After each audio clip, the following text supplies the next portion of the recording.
Deus não condena ninguém, e nem manda os seus mensageiros condenar, mas manda ensinar, para que não seja condenado, pois é as próprias pessoas que se condenam, quando conhece o que Jesus ensinou, mas faz tudo ao contrário. Eu sou Daniel, o semeador da paz. O reino de Deus é igual a uma nação, onde o rei tem muito amor pelo seu povo. E este rei é Jesus. Você acha que Jesus vai estar satisfeito com o que fizeram com o seu povo amado, quando ele voltar? Pois os verdadeiros mensageiros do rei eram os apóstolos que ficaram com a missão de continuar pregando o evangelho quando Jesus subiu ao céu. Foi quando começou a aparecer os falsos evangelistas que usavam o nome de Jesus para enganar o povo, como ainda hoje acontece. Como está escrito, não há um justo, nenhum sequer. Não há ninguém que entenda, não há ninguém que busque a Deus. Todos se extraviaram, e juntamente se fizeram inúteis. Não há quem faça o bem, não há nenhum só. Romanos capítulo 3, versículo 10 a 12. Já naquele tempo, Paulo já falava da divisão da Igreja de Deus. Veja o que Paulo diz. Rogo-vos, porém, irmãos, pelo nome de nosso Senhor Jesus Cristo, que digais todos uma mesma coisa, e que não haja entre vós dissensões, antes sejais unidos em um mesmo pensamento e em um mesmo parecer. Porque a respeito de vós, irmãos meus, me foi comunicado pelos da família de Cloé que há contendas entre vós. Quero dizer com isto, que cada um de vós diz, eu sou de Paulo, e eu de Apolo, e eu de Cefas, e eu de Cristo. Está Cristo dividido? Foi Paulo crucificado por vós? Ou fostes vós batizados em nome de Paulo?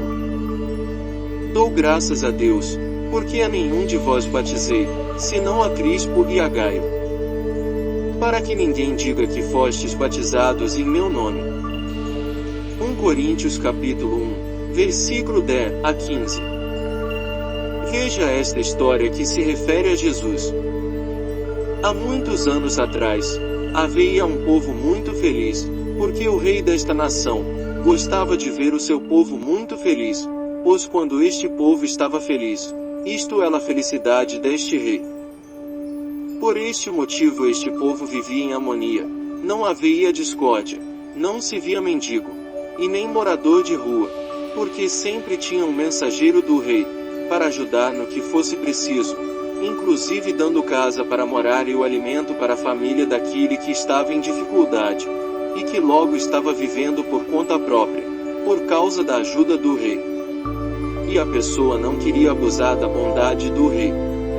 E não tinha devassidão e a falta de respeito, pois as mulheres respeitavam o marido e o marido respeitava a sua mulher. Como você vê, este reino era um paraíso. Até no dia que o rei chamou os seus mensageiros, para lhe dizer que ia se afastar por um bom tempo.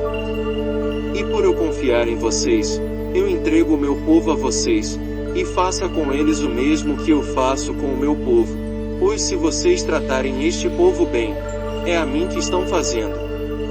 E se vocês fizerem o mal com o meu povo, e a mim que fazem. E o rei viajou, e deixou o seu povo sob o domínio dos conselheiros, e dos mensageiros. E com isto, o tempo foi passando, e os mensageiros e conselheiro chamou pessoas para ajudar na missão, que o rei tinha confiado. Mas como estas pessoas não tinham o dom de falar para o povo, conforme a vontade do rei, eles começaram a estudar para ter conhecimento do que o rei gostava. Começaram a ensinar ao povo, totalmente diferente do que os mensageiros ensinavam, porque os mensageiros ensinavam espiritualmente, e as pessoas que estudavam, ensinava carnalmente, e com isto, este povo que era um povo puro, se tornaram em pessoas depravadas, e maldosas, isto porque os mensageiros, e os conselheiros que ensinavam conforme vontade do rei, já estavam velhos, e morreram, e quem ficou no comando não tinha o dom, mas ganharam conhecimento, e prestígio. O que você acha? O que vai acontecer, quando o rei voltar, e encontrar o seu povo abandonado, e vivendo à procura de um mensageiro de Deus. Veja o que Jesus diz. Então falou Jesus à multidão, e aos seus discípulos, dizendo: na cadeira de Moisés estão assentados os escribas e fariseus. Todas as coisas, pois, que vos disserem que observeis, observai-as e fazei-as, mas não procedais em conformidade com as suas obras, porque dizem e não fazem. Mateus capítulo 23, versículo 1 a 3.